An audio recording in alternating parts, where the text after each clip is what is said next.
Welcome to the LSU Sports Insider Podcast, brought to you by the journalists at The Advocate, NOLA.com, and the Times-Picayune. I'm Perryn Keys. I'm joined today by Wilson Alexander, our lead LSU football beat reporter, and by the venerable one, the longtime one, Edward Scott Rabalais, our longtime columnist. They are here to discuss many things LSU football related. There are many things to be had on the table. We've got the transfer portal to discuss. We've obviously got Jayden Daniels' pursuit of the Heisman and his preparation to head to New York, as will these two gentlemen here shortly. And we've got some potential changes on the coaching staff and maybe some potential changes elsewhere, but we don't know yet. But we will start with a bit of business as usual. If you're listening and tuning in, you already know that The Advocate is the #1 destination for LSU football coverage. This podcast is just another great way for us to bring this coverage to you. Subscribe to The Advocate, please. To do that, you go to theadvocate.com/subscribe and get a hold of our newsletter, whether it's LSU football, men's basketball, women's basketball, gymnastics, baseball, the whole works. You get all the headlines and all the latest news delivered straight to your inbox. To do that, you sign up at theadvocate.com/LSU newsletter. We are coming to you live here every Monday and Thursday on all our social channels, specifically our YouTube channel, LSU Tigers at NOLA.com. Subscribe there. Even if you don't catch us live, you can catch us anytime. Our videos will be posted there for you, available for you at any time at your leisure. We are on Apple Podcasts, Spotify, wherever other finer podcasts are found. You can find us there. And finally, LSU championship posters are a great holiday gift for the LSU fan in your life. These things are iconic, as we say. LSU has won plenty over the past 15 to 20 to 30 years. Baseball and trips to the Final Four, championships with women's basketball, baseball again, football, the whole works. You can get those championship posters at store.theadvocate.com. Again, that's store.theadvocate.com. Enter the coupon code INSIDER for 15% off your purchase, and you can get that knocked out before the holidays. We are brought to you every Monday and Thursday by Champion Wealth Strategies. Champion Wealth Strategies, to learn more, you go to championwealthstrategies.com. It's a national financial services firm specializing in the capital markets, securities, insurance, 401ks, and college and retirement planning. Our broker-dealer is LPL, financial member FINRA, SIPC. As you know, investments are not FDIC insured, may lose value, and have no bank guarantee. Contact Champion Wealth Strategies and plan like a champion today. We will actually hear from Brandon Worley from Champion Wealth Strategies a little bit later on. He's got leave it to a financial guy to provide some numbers and insight on Jayden Daniels' pursuit of the Heisman and where all that stands now here, just a couple of days from the big ceremony in New York. But first, why don't we discuss some potential changes coming for LSU? We don't know necessarily yet what those changes will be, if there will be any changes. You two gentlemen on, what was that, Tuesday morning. On Tuesday, you met with Brian Kelly among many other members of the media, and he didn't say changes weren't coming, but he didn't not say changes weren't coming. And so, Wilson, I'll just sort of, I will throw that to you and just, provide whatever insight you may have learned from that, in addition to some news about the offensive staff as well that's come down since then. Certainly. So, Brian Kelly, he did a good job of basically giving very passionate answers. There it is. About, how much this means to him to get this right, and how seriously he takes these decisions without really giving any insight into where his mind is at. Look, talking to sources, there are still certainly staff changes that are expected to happen. It's just a matter of which ones they're going to be. Brian Kelly, this ultimately comes down to him and his call. And while there are certainly people in the know and who understand maybe his thinking, this is going to be it's going to be his decision and what he wants to do, and also on his timeline, which I think is another key thing to keep in mind. And he kind of gave some insight into that timeline, although he's been sort of moving the goalposts around, because last Monday he said that his evaluations would take place. This was on the Paul Feinbaum show. over the next week to 10 days. And then when we talked to him on Tuesday, he said, oh, those haven't happened yet. We're still a week away from that. And that it was a matter of last week doing player exit interviews, this week getting back on the road recruiting. He said that these coaches, it was kind of interesting phrasing, actually. They still have responsibilities to LSU. It was sort of interesting just saying it in that regard, I thought. But that's maybe just reading too much into things. And that those evaluations would be done once they were, the dead period hits December 16th and then signing day. And so it sounds like maybe they're trying to get through that before any changes are made. And so we'll kind of see, what he ends up deciding to do because, like I said, they're trying to get through, it seems like, a few things first. And although I don't believe that evaluations haven't been ongoing throughout the season, he's certainly forming opinions.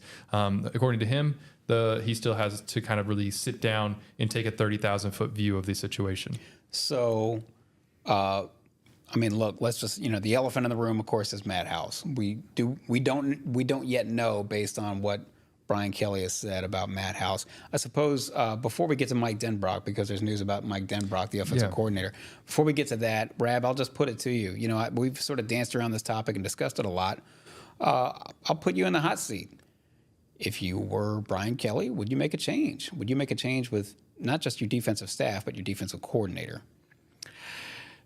He spoke Tuesday about making a change in midseason back in 2016 at Notre Dame when he fired Brian Van Gorder, who he said was in his wedding. Yes. Yeah, they're longtime friends. Right. And after 4 games that season, he fired him. I don't know if Brian calls Brian Kelly and Pocky and wishes him a happy anniversary now, but it's a business. He was trying to say it's a business. And then last year, as we've talked about before, they were in similar straits with their special teams. Yeah. With Brian Polian, who he was also close to, but he didn't make a move there till after the season, kicking him to an upstairs administrative position, and then Brian Polian left to be AD at John Carroll University. So. It's interesting to try to read the Brian Kelly mindset, where he is with all this.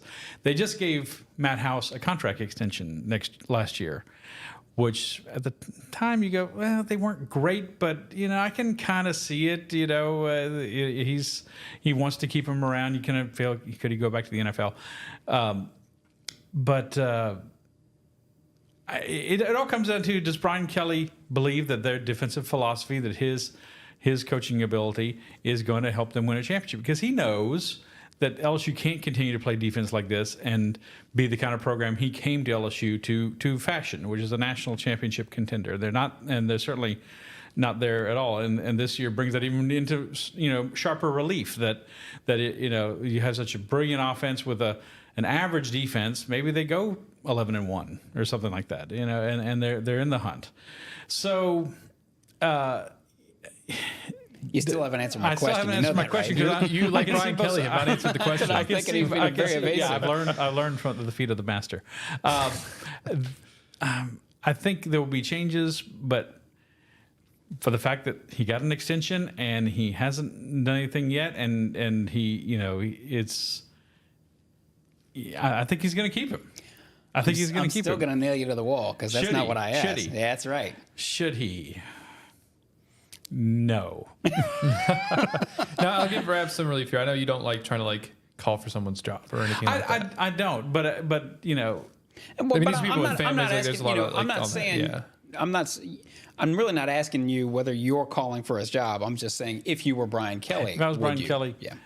No, I would say we were. If I'm Brian Kelly, I'm thinking LSU. We were an average defense last year and a really lousy defense this year, and I get the impression Kelly thinks it's somewhat the personnel that they have to get better players in there, and they do, but that's part of it as well. Matt House is not known as a crackerjack recruiter either, kind of like Dave Aranda, back when he was here coaching under Miles and Orgeron, and certainly not someone like let's use we could say Frank Wilson, but Joe Sloan is considered to be a good coordinator on the offensive side. So no, I would move on. I would move on. But it's more politically difficult to do that, to go to the boards of supervisors and say we got to pay this guy off, right? Than it would be if you hadn't given a thing, and you're going to maybe get some pushback or some static. I would expect that Not that stops LSU from doing anything I think they it want would to be do about $5 or $6 athletically. million, I think. Yeah, so I would not be one to have to make that request. I will say Scott Woodward has never, how many times have you guys heard him, use the term human capital? We're going to invest a lot in human capital. He has rarely struck me as the type of person who says, well, we really need to save $1 here. He's more or less got the backing, he more or less will back his coaches, if his coaches say, hey, look, I need to make a change here and it's going to cost a little bit of money. One other thing, just real quick, if I could, in regards to any potential timeline, I think we mentioned this last week that Scott Woodward in particular is always meticulous with his hires. And Brian Kelly has been that way as well with, this is a very small sample size, so we're still kind of learning how Kelly does things, and every situation is different. Like he said, in 2016, he fired Brian Van Gorder after 4 games. But in last year with Brian Polian, that move wasn't made until February. That's right. It was Mardi Gras. Right. It was in the middle of Mardi Gras that they did that. It might have been Mardi Gras Day, that they did that morning, that it kind of suddenly, was finalized and all that got done. And so, I would not expect it to take that long because this is a defensive coordinator. It's a little bit different. There's a lot more that's going on. But this could be something that gets stretched out. So, and listen, by the way, no decision has been made to our knowledge on Matt House or anybody else for that matter. But, again, I sort of nailed you to the wall and said, hey, would you, if you were Brian Kelly, would you do this? You still, I know, but very few people want to hear this right now, but you still could make a passionate counter argument to say, no, it's worth it to keep him for one more year based on the things that you said, personnel and, whatever other limitations, poor Greg Brooks, the defensive line coach, Jimmy Lindsey, all these types of things. Really, it was sort of a perfect storm that hit the LSU defense this year and made them very, very, very subpar. Oh, and all the things duly noted, and I've chronicled a lot of them. It's still not an excuse to be ranked 100 and something in the country. No, 104th in total defense. Yeah, 119th on third down, is that right? Yes. Yeah. So it was. Listen, we all saw it. And everybody who's tuned into this podcast probably saw it as well. Also, LSU was allowed 27.8 points per game, which is 80th, which isn't great, but I thought it might be more. Well, it is more against Power 5 teams. I was just 34. It's like and 34.3 against Power 5 teams. Yeah. So, as we await news on that matter, one way or the other, we do have news on the offensive coordinator, Mike Denbrock. Wilson, if you just sort of fill us in on what happened Wednesday morning.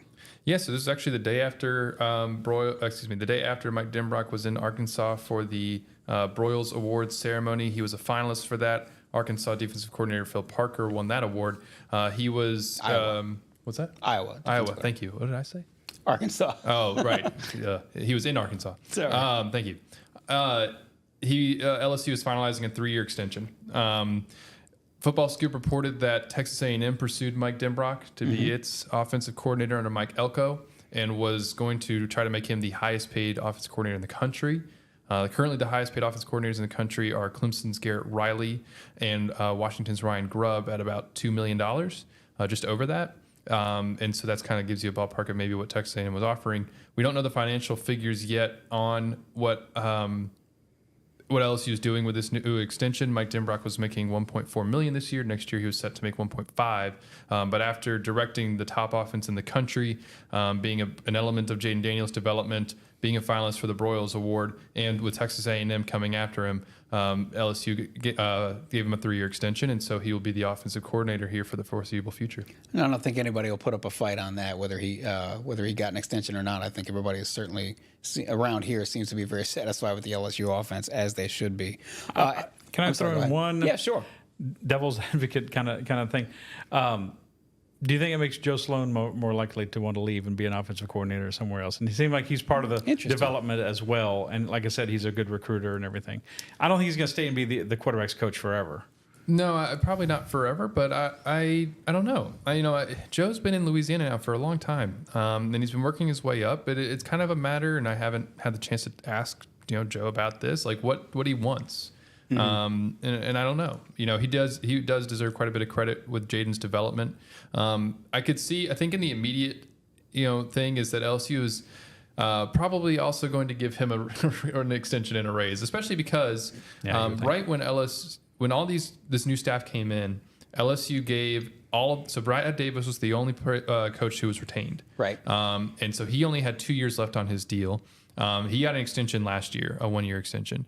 He'll probably get an extension too, or at least he could be in line for one, I should say, based on merit, because LSU was named a finalist for the Joe Moore Award. That offensive line is in a great position right now, and I get the sense Brad would like to stay. His family's in Baton Rouge, and he's from Baton Rouge, and so LSU he could be in line for one too. But anyway, that was a very circuitous way of saying. All of the other assistants were given 3-year contracts at the start of the Brian Kelly era. Next year is year 3. They're coming up on the last year of those deals. You usually don't let the contract get to the last year. So someone like Joe Sloan, Cortez Hankton, Frank Wilson, you could be seeing a lot of contract extensions over the next few months here as LSU solidifies that staff. Especially on the offensive side, which has been so productive and been very good recruiters. They could all be in line for extensions here in the offseason. So as for personnel, we discussed obviously trying to fix the LSU defense. What do they need to do to fix the defense? Upgrade in personnel is certainly in order. Brian Kelly was pretty evasive on that as well, although he did say that LSU doesn't want to rely as much on the transfer portal moving forward as it did the first 2 years. I suppose, before we get into, potential targets and specific names, is that the right way to go? And, Wilson, is there sort of a balancing act? What's the right balancing act to find as far as you're concerned, and then, as far as Brian Kelly is concerned? Well, this was certainly more revealing than any answer about defensive coaches. Brian Kelly, he threw out a number. He said that LSU thinks that 10 of the 11 players with the most defensive snaps this season are coming back. Now, I think he meant 10 of the 11 who are eligible to return, because 3 of the 11 aren't eligible to return. That's Andre Sam, Omar Spates, and Jordan Jefferson. But what it was speaking to, not so much the specific number, but that one, that's a good sign.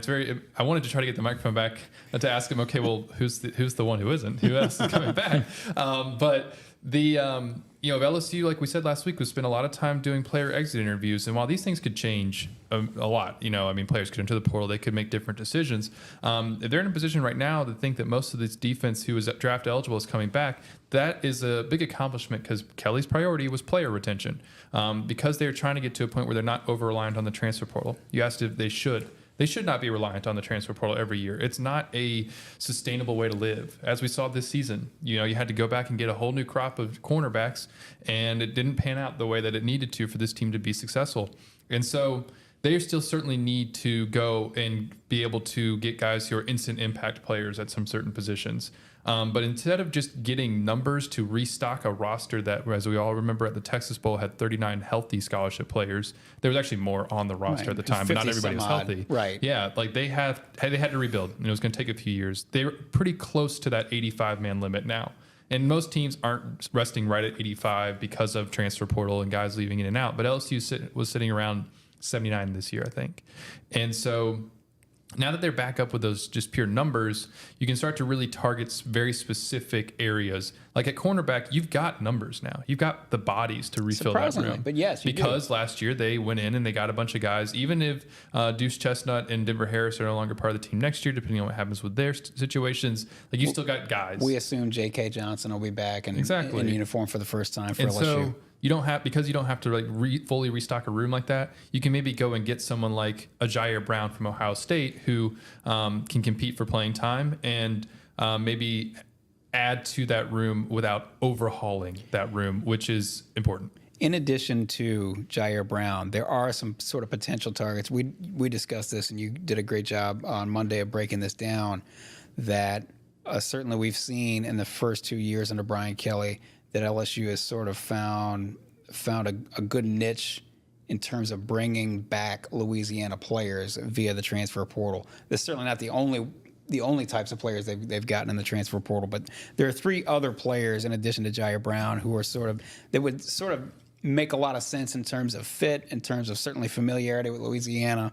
2 wide receivers and a safety, and I'll just sort of let you break that down for us, if you would. Absolutely. So, like we said, the portal opened on Monday, and since then, Jayden Gilbert is a safety from Texas A&M. He played high school football at U-High.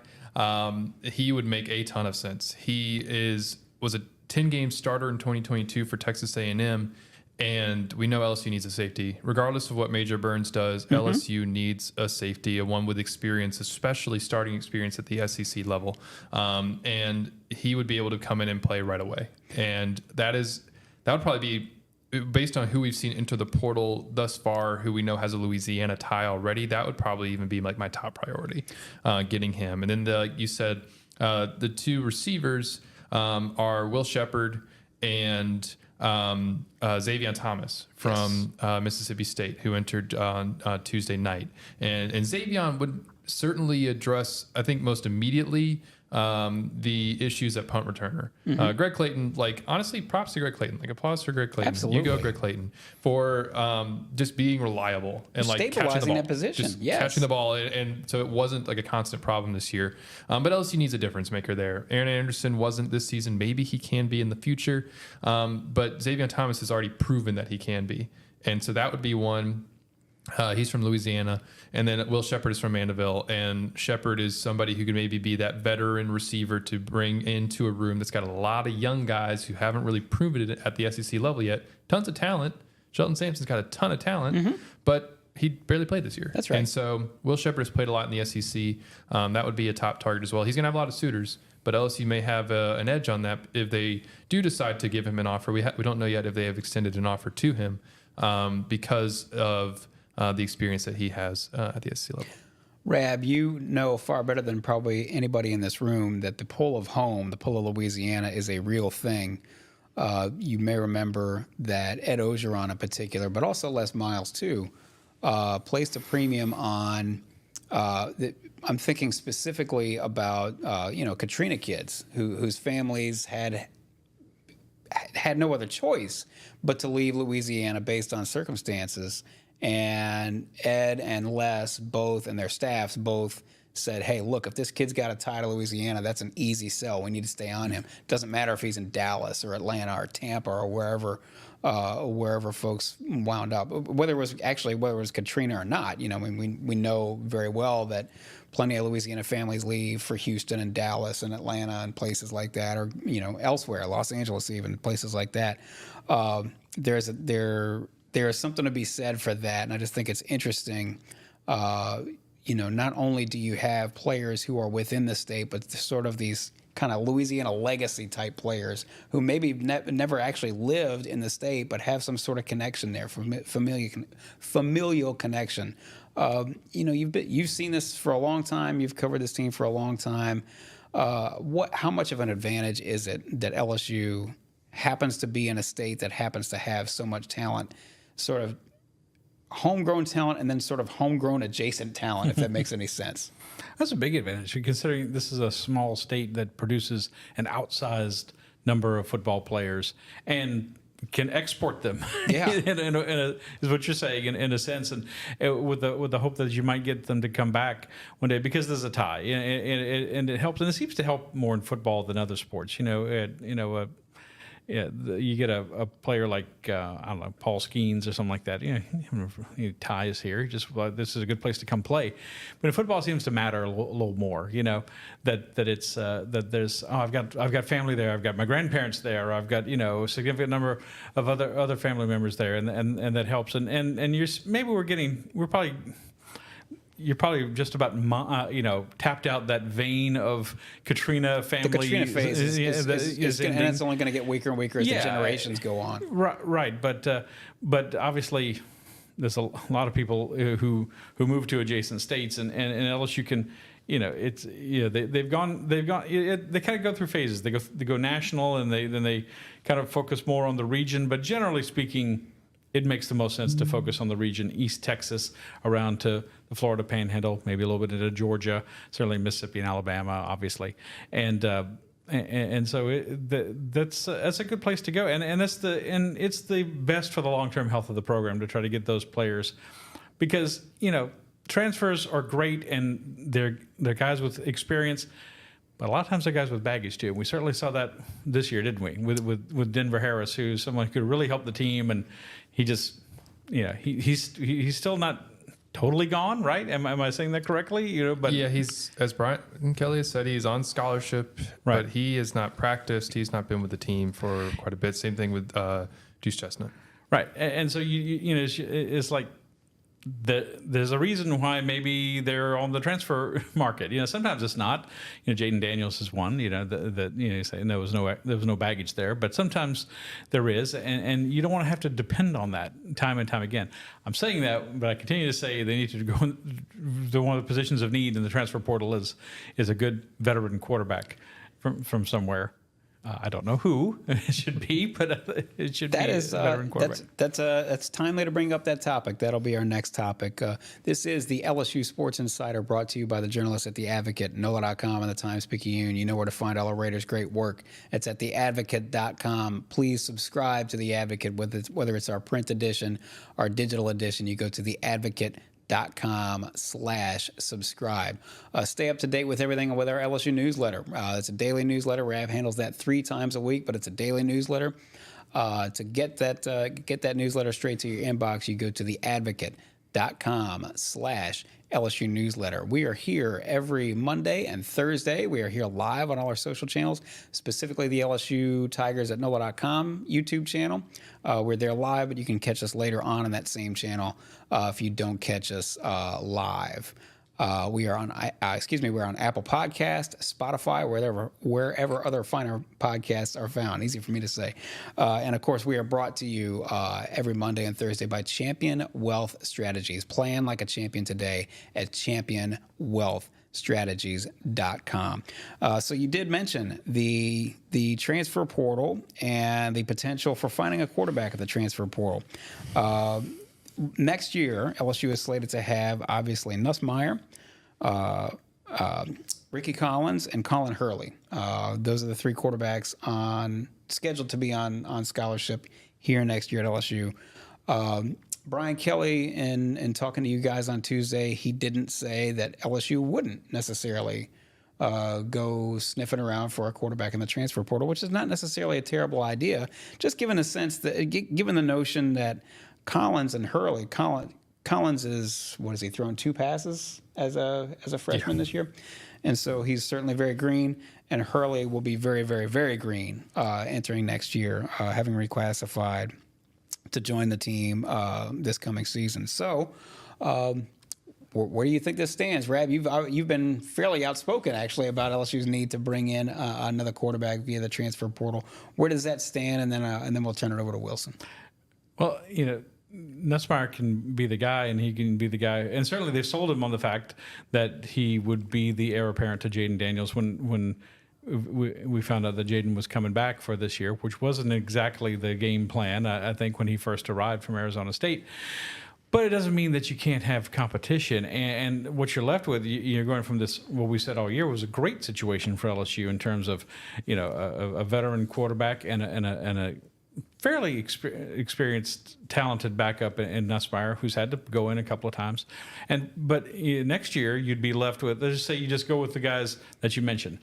You're one, ankle injury away to Garrett Nussmeier, and God forbid, of having Ricky Collins out there. I don't think he's going to play much in the bowl game, unless they get this enormous lead like they did against Purdue. You can't count on that. He's not going to gain a vast amount of experience in the bowl game or even in the bowl practices going in. So you need someone who else can carry the load, because the expectation will be there for LSU, like a lot of teams in the SEC, to make a 12-team playoff every year. And so you can't just leave it to chance that much. They need at least a veteran quarterback. And I'm trying to think, he's not a player. Will Rogers, something like that. That's not a guy, but I'll posit my theory, which is like maybe there's some guy who's been kicking a certain body part and taking names for 3 years at an FCS school, right? And maybe wants a shot. That's a sort of a little bit more dependable, reliable, proven backup Now, look, maybe they may go shoot the moon in a very similar way to how they handled the quarterback position when it appeared that Miles Brennan was going to be the heir apparent, and they brought in Jayden Daniels anyway. And, that certainly turned out well for LSU. Wilson, anything you want to add to that? A few different things. So you got to keep in mind when LSU, what they might go after in terms of a quarterback. Like you said, Brian Kelly didn't say yes. He also did not say no. A top tier quarterback on the market, if you look at a name like Kyle McCord, or DJU or Cameron Ward, people like this, who was Dylan Gabriel, who have started games at a high level, it's going to cost you money, NIL money. And they're going to want to come knowing they're going to be a starter. It's going to be 7 figures. Just recently, the Nebraska coach. Matt Rule. Thank you.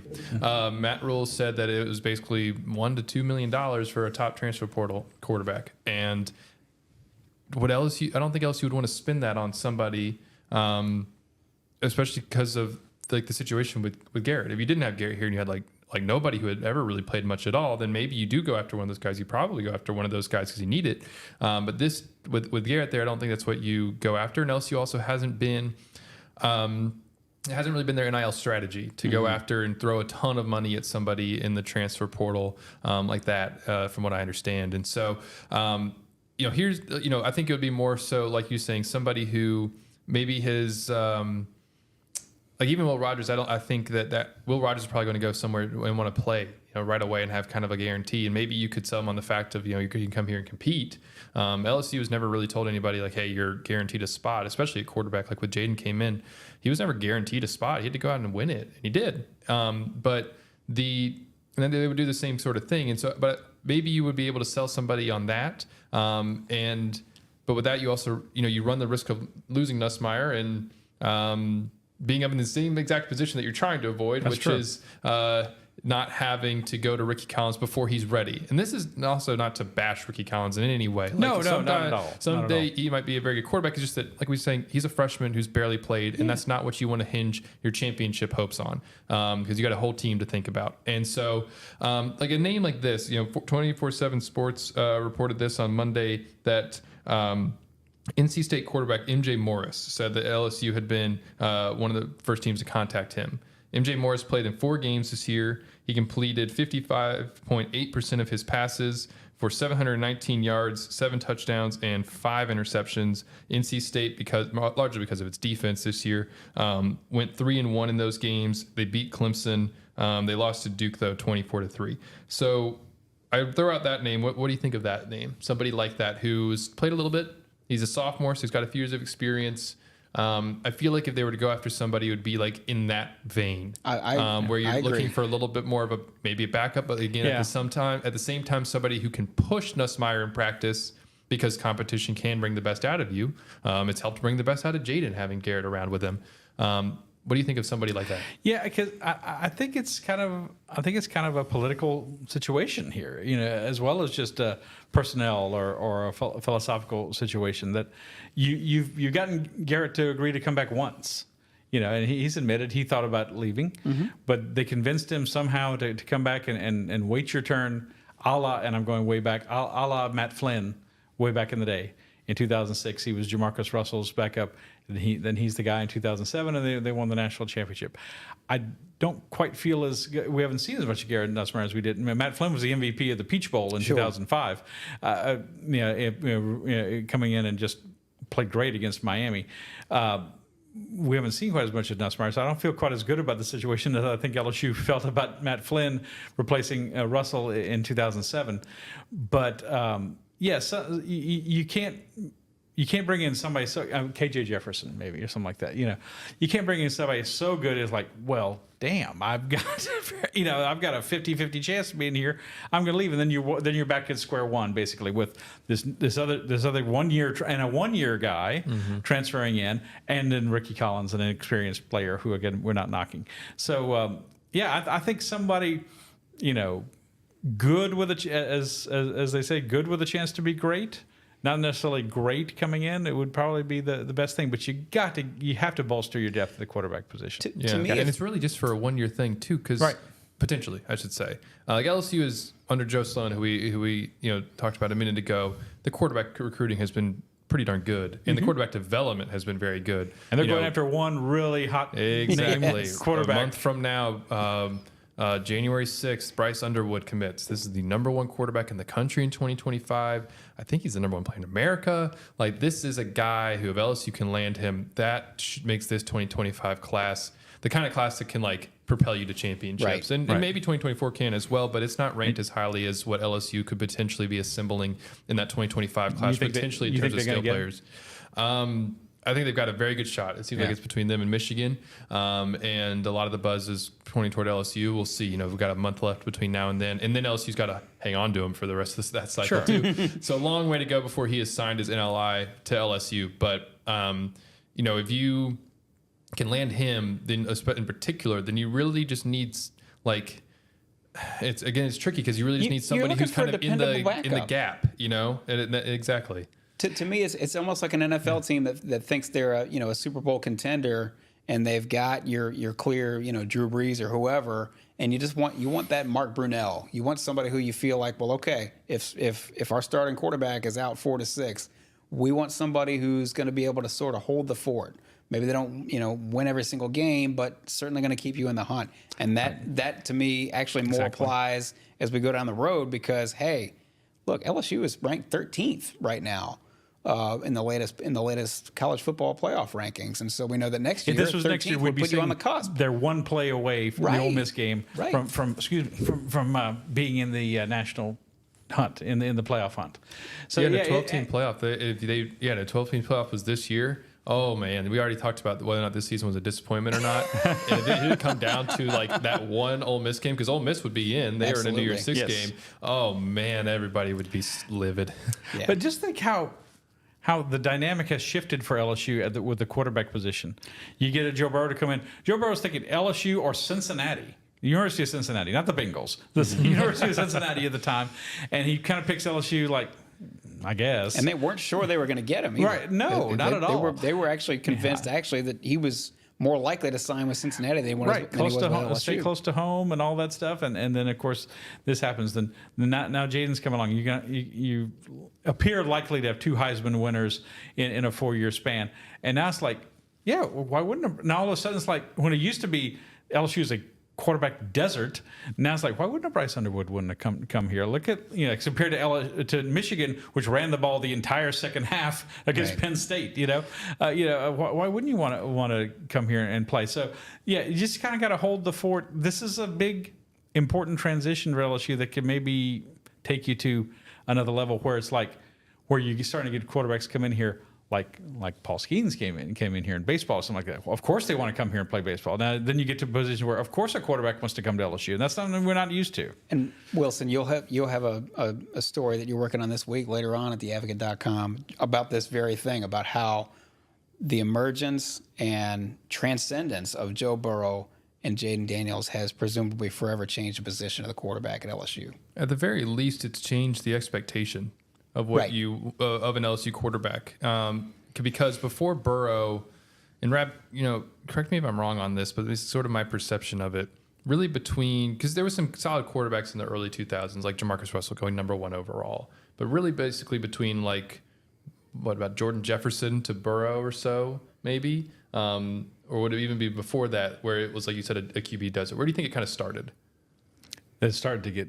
Went bad, or the quarterback position started to look really rough. After kind of after Matt Flynn left. Okay. After he waited his turn, finally get to play that one great year, and then they thought they were in good shape with actually Ryan Perrylou getting kicked off the team. Is what put LSU in kind of in a perpetual bind, because then you played Jarrett Lee too early, and you throw all those pick sixes, and Lee and Jefferson go back together, and then they just couldn't find an established quarterback. Well, when it was supposed to be Ryan Perrylou after Matt Flynn. And also when they had 5-star quarterbacks, the coaching staff that was in power at that time was so scared of a turnover that they really didn't turn that quarterback loose. Exactly. I'm sorry. So starting with Perrylou, that would be about 2008 until Burrow. It was always trying to get to that quarterback. So in terms of pure expectations of what an LSU quarterback is supposed to be, it's completely different now because that standard has now been set. That bar is there, and it's not only there. There's two of them that are right next to each other. And so now, if you're an LSU quarterback from now for a very long time, that's going to have a lasting effect. And of what you were supposed to be able to accomplish and what LSU wants out of its quarterback position. It always wanted that. Now it's seen that, and there's a difference there. So, speaking of the quarterback position, the current quarterback at LSU is closing in on what we believe will be Heisman Trophy number 3 for LSU. Jayden Daniels, as we know, is the perceived front runner. He is at minus, depending on where you shop, he's at minus 1,400. Michael Penix of Washington is at plus 1,000. Bo Nix is at plus 1,200. We all, well, I don't want to speak for you guys. I think we all believe that Jayden Daniels is probably going to come home from New York with a Heisman Trophy in hand. But in the meantime, while we discuss this and while we break it all down, Brandon Worley from Champion Wealth Strategies, leave it to a financial guy and a numbers guy to come up with some numbers that sort of really illustrate, not only numbers that illustrate just how well Jayden Daniels has played this year, but also, financial people have to sort of have insight too. They have to have good predictive instincts as to what may happen. So anyway, we'll leave Brandon Worley in charge and let him take it away. Hello, this is Brandon Worley with Champion Wealth Strategies, one of your sponsors for the Advocates LSU Sports Insider podcast. I've been tasked today to give you some reasons why I think Jayden Daniels ought to be your Heisman Trophy winner. You see, at Champion Wealth Strategies, we deal with money and we deal with numbers. A lot of this has to do with economics, but as you know, or should, economics is both an art and a science. So is picking a Heisman finalist. So let's take a look at some of the numbers, and then let's take a look at some of the things that aren't in the numbers that might lead someone to believe that Daniels needs to take this trophy home for the Tigers. Daniels is the only quarterback in the country to throw for over 3,000 yards and rush for over 1,000 yards in a season. Okay? In fact, he broke a record doing that against Florida as far as nobody's ever thrown that many passing yards and rushing yards in a game in FBS history. And that was against the Florida Gators, an SEC team. So there's that. Nix, he leads the country in completions and completion percentage. I think he's actually thrown for some more yards than Jayden Daniels has, but not by much. Jayden Daniels pretty much leads every other category. And when we talk about the third place guy, it looks like Penix. He's got some stats too, but they're not quite as good as Daniels on any level. But here's the issue. The problem with this whole argument doesn't really have to do with the numbers. It has to do with the fact that Jayden Daniels did this against SEC defense and dominated them. And I watched many of them in person. It looked like he was running past at will against SEC cornerbacks and safeties. Those are some of the fastest human beings in the country, as you should know that. Bo Nix couldn't handle it in the SEC, so he had to take his talents over to the Pacific Northwest so he could get any type of recognition, and he's probably going to be a clip holder when he gets to the NFL. Same thing with Michael Penix. I believe Jayden Daniels is the unicorn that these people have been looking for the last 40 years. No, I'm not talking about Steve Young. I'm not talking about Steve McNair. I'm not talking about Donovan McNabb. And I'm not talking about Lamar Jackson. This is the guy. He's going to be the guy. He ought to be number 1 pick in the NFL draft. And I think he should be, and I think he will. And if he's not, that just shows you how foolish these people are. Remember Ryan Leaf? That's Bo Nix. Anyway, thank you for listening to my 2 cents. And I appreciate your sponsorship with the Advocates LSU Sports Insider podcast. Keep watching and listening. Thank you. That was Brandon Worley of Champion Wealth Strategies. Obviously, they've been with us for the entirety of this podcast. They help us bring this podcast to you every Monday and Thursday. We'll have to check back in to see whether Champion Wealth Strategies is going to move into the Heisman predicting business for this year and all the years beyond from here on out. So anyway, we will be here on Monday, obviously, to recap what will have happened at the Heisman Trophy ceremony. But Rab, I was going to ask you, what? Listen, the witching hour is almost here. LSU, we believe, is closing in on Heisman Trophy number 3. Jayden Daniels, we expect to bring it home. It's not sure. It's not going to be a landslide like it was in 2019 with Joe Burrow. But we'll see what happens. I'll just ask you. You not only have been a Heisman voter since 1997. You've actually been to the ceremony. Obviously, you were there in 19 when Burrow won. What can we expect? What are we going to see in terms of the actual trophy presentation, the entire show on Saturday up there in New York? Yeah, first of all, the 4 finalists, Jayden, Bo Nix, Michael Penix, and Marvin Harrison, they go on Friday. There's press conferences. They take them around town. They probably go to the Stock Exchange and a children's hospital, take a picture in Times Square. Then Saturday is the big show at a theater at the Lincoln Center, which is right off of Central Park. And, with former Heisman winners and everything, we're going to see, it's an hour-long show, but it really comes down to, and the winner is, the Heisman winner is, and then, there'll be a speech, and they're going to lift the winner gets to lift that 45-pound trophy and come back to have a press conference with the media. And then there's a big banquet on Sunday, which is where they used to do the Heisman presentation years ago, when it was actually the downtown athletic club's building, which doesn't. They didn't bring finalists there. They just brought the winner there. Yeah, it wasn't until the early '80s that they started bringing finalists. Like when Charles Alexander was in the hunt in the late 1970s, he didn't get to go to New York. So it's a nice thing. They're feted and they're treated very nicely, and it's established starting in 21. They're going to bring 4 guys every year. It used to be 3, sometimes 5. Back in the 80s, one time they invited 8 and only 4 showed up. So that probably wasn't a good idea. Do you remember what year that was? I want to say in like 88 or 89. Really? Yeah. I don't know who. Tim Brown won in 88. Oh, no, I take that back. He won in 87. He won in 87. Oh, we won't bore Wilson with the history lessons. Andre Ware, I think. Maybe Andre Ware. Andre Ware won in 89. Okay. We were going to go down a rabbit hole. We better not do that. But, it's a really, they treat them like, college football royalty. I mean, and this is this is not only one of the biggest nights in college football of the whole season. To me, it's the most famous individual award in American sports. Of course. I mean, you can say the Cy Young Award or something like that, but who really remembers who won the NFL MVP?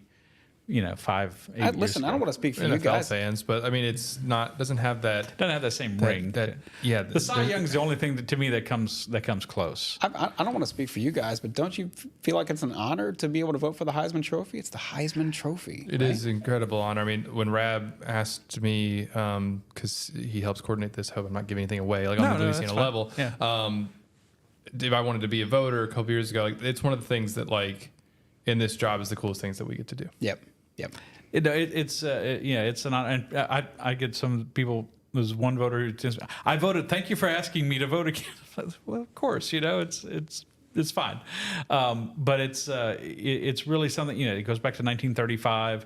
There's been a lot of tradition with it, and a lot of great winners. Some not so great, but it's a fantastic experience for all those guys, and for the winner.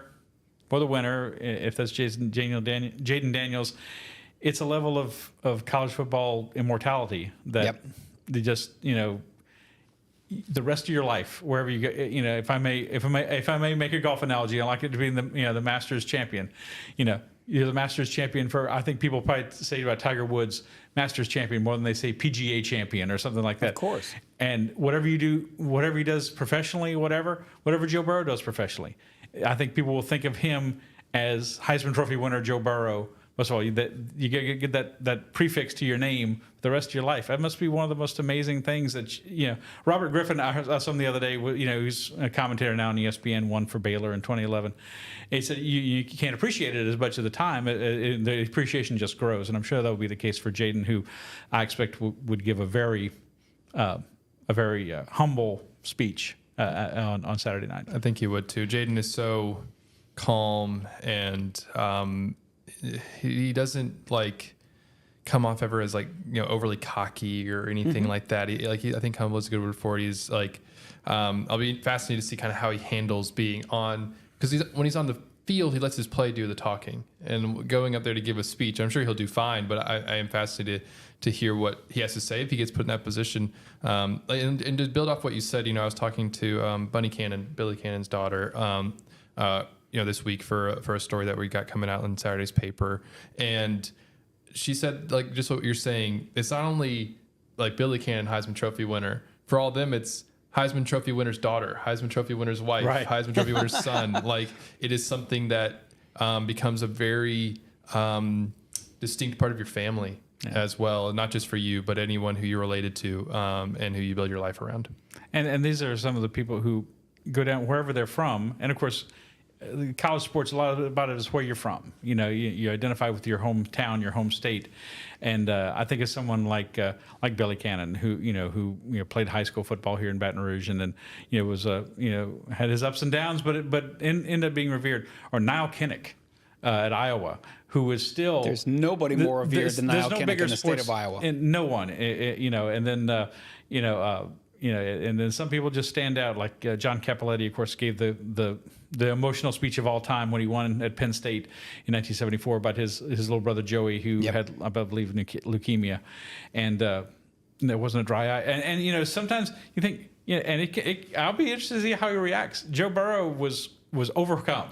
He was really overcome. That was the most emotional I think we've ever seen. Yeah. Joe I was Burrow. actually going to ask you about that. I mean, I guess the answer is yes before I even asked the question. But, of course, the ceremony is 54.5 minutes of blah, blah, blah. Exactly.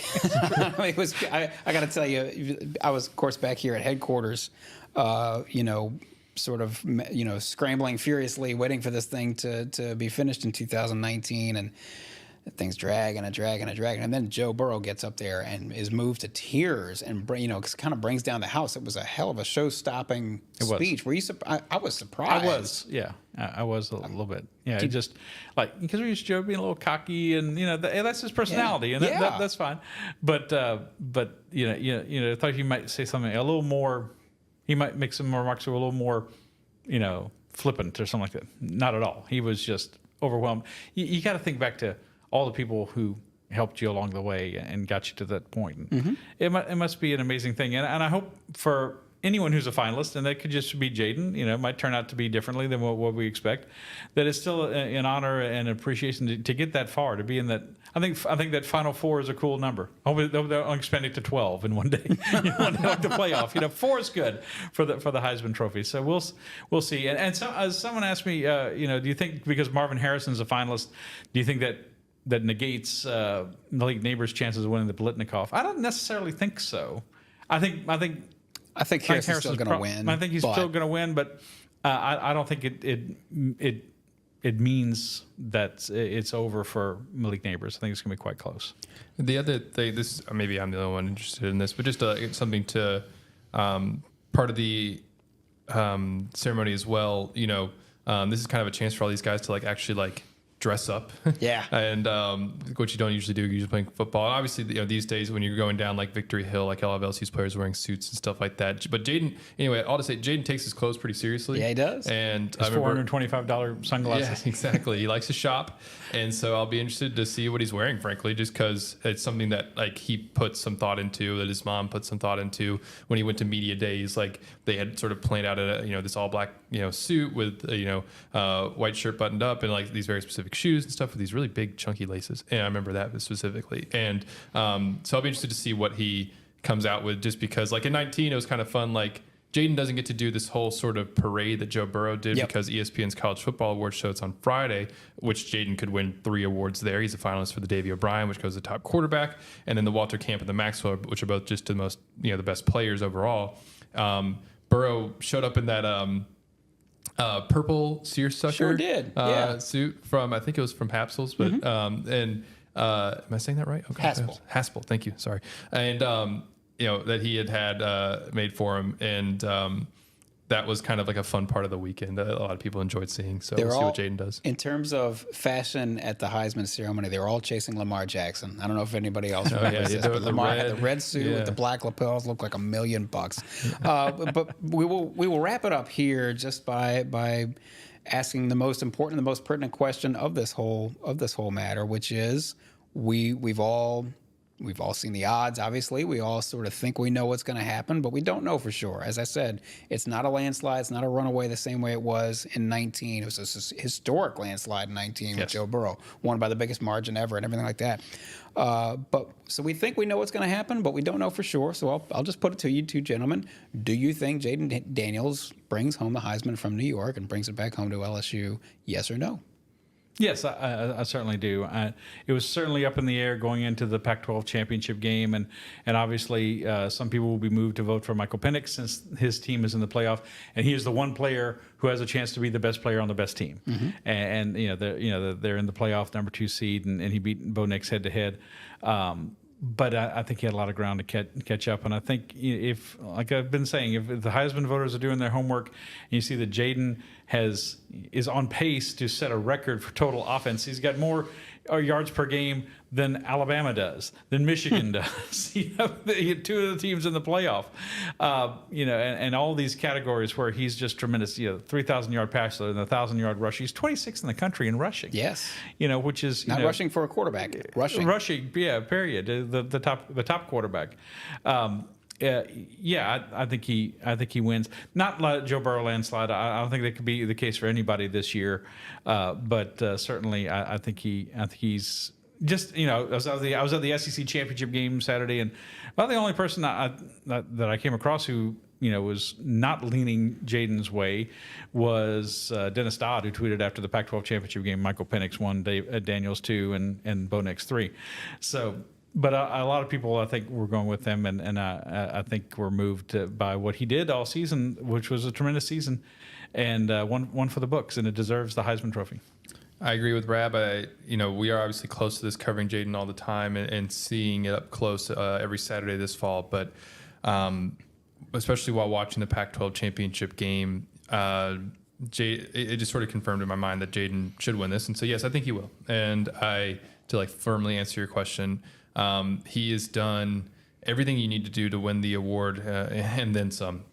Even though he's on a 9-3 team, he's a big reason the team is even 9-3. And he's been statistically, he's phenomenal, but also just visually, we're just watching the game, taking out the stats from it. He has been fantastic. He takes over games. Breathtaking. That's a great word for it. And so I think that he is going to lift that trophy on Saturday night. I think it's going to be a little bit surreal, frankly, because I've sat with him in LSU's quarterback room multiple times, just chatting, interviews I've gotten to do with him. We've seen him over 2 years here now. I think it's going to be a little bit surreal to watch him, raise that and be really cemented in immortality in a way. He's going to be, I think, if saying that, this is if he wins, of course, that he is going to be, like we said, one of those people who forever has that associated with him, and one of 89 players in all of the hundreds of thousands who have played college football. Right. He will be, I think, at the end of Saturday night, the one of 89 to have ever won this thing. And LSU can be one of 12 schools to have 3 or more Heisman winners. So it elevates. A win would elevate LSU's program as well, and have 2 and 4 years, as we've said, really helps them in going forward in terms of the quarterback position. These two gentlemen here will be headed up to New York to see whether Jayden Daniels will take it home themselves. They will. You guys are going to have a little candlelight dinner or something on Friday night at Spark Steakhouse or something, or what? We haven't gotten that far. I don't know. Guy. I need to still do my food research. I'm the travel planner. Wilson's the food guy. So. And I never steer us wrong. No, not like Michael Scott. I'm not going to get an authentic New York slice like he did at Sbarro. I might get an authentic New York slice somewhere else. 4 years ago, some of you probably remember Brooks Cabino, who was our lead beat writer before Wilson. So it was Brooks and I who went to New York 4 years ago, and we couldn't get in anywhere. We ate pizza out of a window right off of Times Square. God. It was good though, but it was pizza and it was raining. It was like pizza raining out of a window.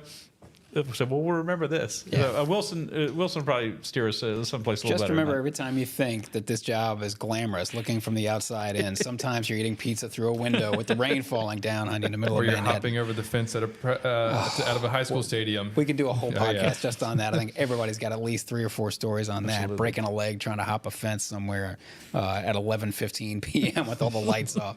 Anyway, the lights are going to be bright in New York, as they always are on Saturday, we will be here. Certainly, we're going to have some great coverage for you the rest of this week at theadvocate.com. I'm really excited for the package we're going to put together for you guys on Saturday, and then of course on Sunday. Should Jayden Daniels win? Well, we're probably going to we will be staring down the barrel of another championship poster of sorts, another front page advocate poster. Which these things, of course, they're iconic, as we say. So many of them over the years now, with all the championships LSU's won, the Heisman trophies LSU's won, and all those sorts of things. So, we'll be looking forward to bringing all that to you. We're here every Monday and Thursday with our podcast. We'll be live. Monday and Thursday we'll be live next week on all our social channels, specifically the LSU Tigers at NOLA.com YouTube channel. Please subscribe there. Please subscribe to The Advocate. You go to theadvocate.com/subscribe. And get a hold of our newsletter to stay up to date with everything, not just Jayden Daniels' pursuit of the Heisman, but also LSU's got bowl practice coming up, spring practice coming up, women's basketball, men's basketball, baseball. Stay up to date with that. Get the LSU newsletter delivered straight to your inbox. You go to theadvocate.com/LSU newsletter. We are brought to you every Monday and Thursday, of course, by Champion Wealth Strategies. To learn more, you go to Champion Wealth Strategies and plan like a champion today. We will be here. We will be live on Saturday, of course, at theadvocate.com, checking everything out. And these two gentlemen will also provide some video updates while we're there. That's what I was going to mention. Yeah, so look, they're multimedia stars and beautiful ones at that. So they're ready for their close up. For Scott Rabalais, for Wilson Alexander, and for Amelia Cotton behind the glass, I'm Perryn Keys. This has been the LSU Sports Insider.